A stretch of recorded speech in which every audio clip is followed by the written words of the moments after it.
take the piss, didn't they? Fit and finish, and Yeah, just the way certain things yeah. are designed. Yeah. These visors, I mean, they look like they're made out of cornflake packets. No, I agree with you. I You mean, know, it's unbelievable what they got away with at the time, isn't it?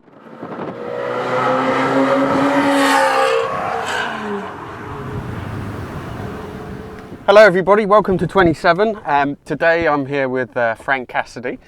He's owned a 355 before, so we thought it would be good to bring him in to do a bit of a comparison with the 348.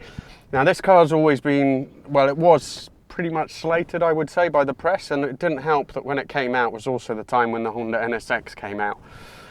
Or I think this came out slightly before, I can't remember exactly. But I'm going to give you a little video now, a little talk over now about this car and the history. Though much maligned, the Ferrari 348 was actually a trendsetter for Ferrari and quite important in the car's history. It changed from the traditional construction of the chassis and steel tubes with a much stiffer monocoque with a tubular rear subframe. The suspension remained independent front and rear with wishbone springs and telescopic forks and anti-roll bars, but with the revised geometry in comparison to the 328 which it replaced.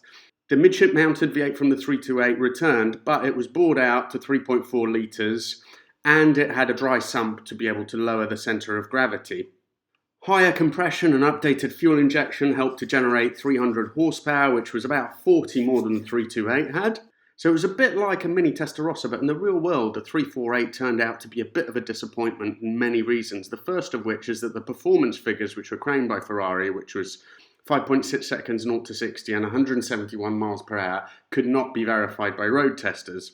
And also they found that the car was a real challenge to drive rear the limit. It had a harsh ride.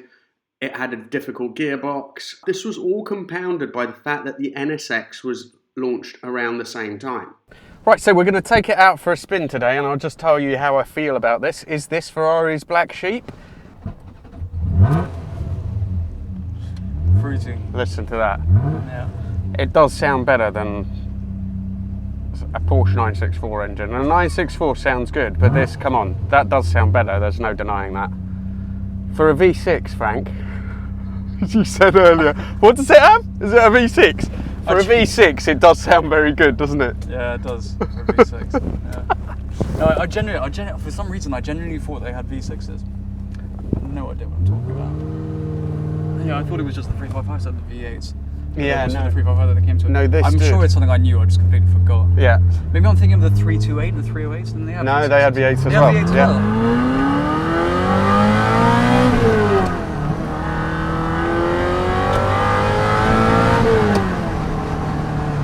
So I think we can't deny it does sound good, huh? Yeah, it does sound good. It's not quick, is it? No. A lot of drama though. A lot of drama, but in terms of actual shove, there's not a huge amount there. No. It's actually torquier than I thought it would be, or the mid-range is bigger, but then when it goes up towards the top, it keeps pulling, but it doesn't go crazy like a 355 No. one sort of really sprints up towards the red line. It's true, it doesn't feel like it comes on cam, it's very linear, it just goes all the way to what, 7,000, something like that? Yeah. 7,500? Hey, make sure you try and speak up, because I had problems in the past getting your Okay. voice, because you're quite softly spoken, whereas I'm like a softly megaphone. spoken. Yeah. Okay. Right, where should we go? Right here, isn't it? Yeah, And just take a the right. usual sort of stuff.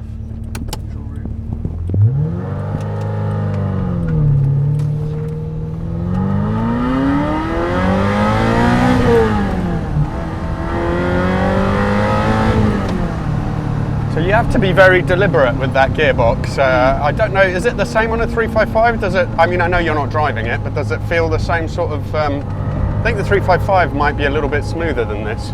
Yeah, I mean, It's from hard the to tell. passenger side, it's a bit hard to tell, but Yeah. the 355 was, I mean, it was, it was Bit quicker, maybe? It was a very civilized car overall, I thought. It feels like you're using something mechanical, but it's definitely not cheap. But that's kind of part of the appeal. It's super precise, as you know, these gearboxes are known for that because of the gate as well. Pedals are really close together.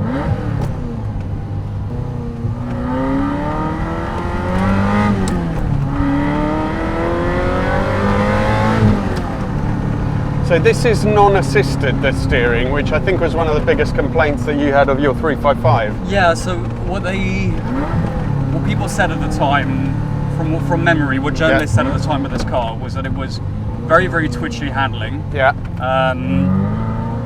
But the steering was had a huge amount of feedback. Yeah. And one of my big problems I had with the 355 personally is I thought it was way too light. The steering was way too light.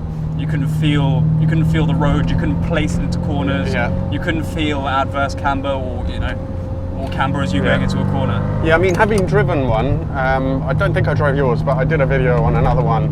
Yeah. I can see where you're coming from. It's very light, and actually the steering on this car feels absolutely spot on in terms of weight, in terms of speed. If you're going quickly around a corner, you definitely want to be holding onto the wheel with both hands, because it really loads up in the middle of a corner, but that does feel nice.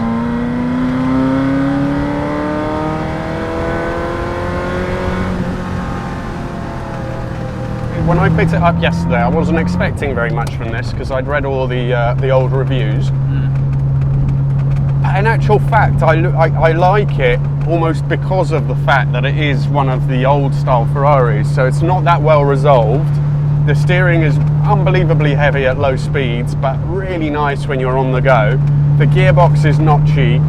The car it just feels a bit rough around the edges in terms of fit and finish. In terms of the way it handles, it feels...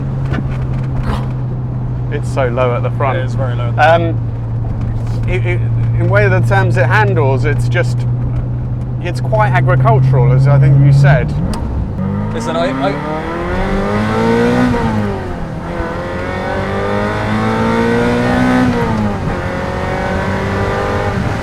So you do that. That was nice. That was fun. You do the same thing in a 964, and you'd be just like, yeah, okay, I'm accelerating quite hard. Yeah, okay. Straight out of the box. Yeah. But I can understand that there is a case for the Ferrari. Yeah. However, to live with every day, a 964, or a 911 is just a no-brainer. Yeah. So there's more room for personality with a 911. Whereas with here, you modify a Ferrari 99% of the time. You've made it personal to you, but you've lost all. You've depreciated the car massively. I think that what strikes me about this as well, in some ways, it is actually surprisingly practical. We've just had a look at the little boot at the front. Has actually got quite a bit of room. Okay, you don't have the rear seats that you have in a 964. Where are we going here? Left or right? Take a right. But rear visibility is actually really good. It's wide, but it's not undrivably wide.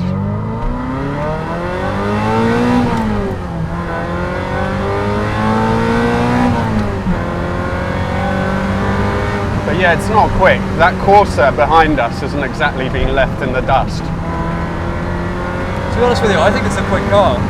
Sorry? I think it's a quick car. This one? Yeah. I mean, the sensation of speed is all there.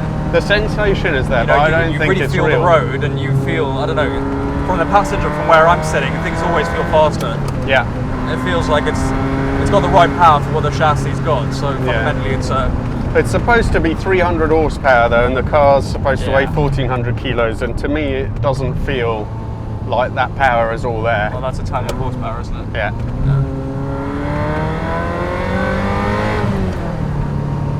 I actually really like it.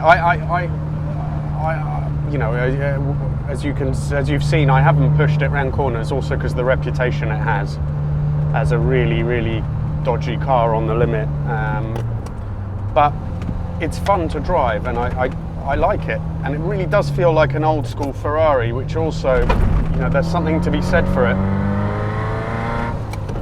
When you look at where Porsche were at the time compared to Ferrari, Ferrari were leagues ahead.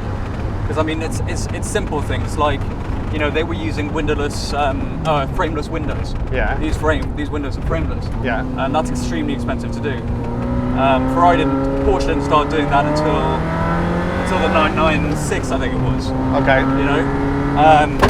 It's also things like the windscreen wipers.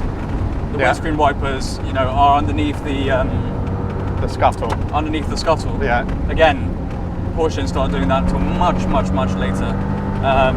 These cars also had well, they were water cooled. They were mid-engined. Well, they were V8 as well. Yeah, that also. But in terms of quality and detailing, the Porsches are leagues ahead. Yeah. So I know what you mean. It's but they were weird. very innovative. They were ahead of their time. Yeah, in some ways they were, and in some ways they were behind. Right, so on balance, the 348, quite impressed with it. I don't think it is a black sheep, not to me. I quite like it, really. Thank you all very much for watching. Thanks, Frank, for coming along for a quick spin with me. Please subscribe. I am going to be doing a few less videos going forward because I've got a lot on my mind. I have to get, I have to find work and so on, and I just won't have. Did you say straight on? Yeah, it's true. I just won't have quite as much time going forward, but I will still be doing videos. So please subscribe and see you for the next one.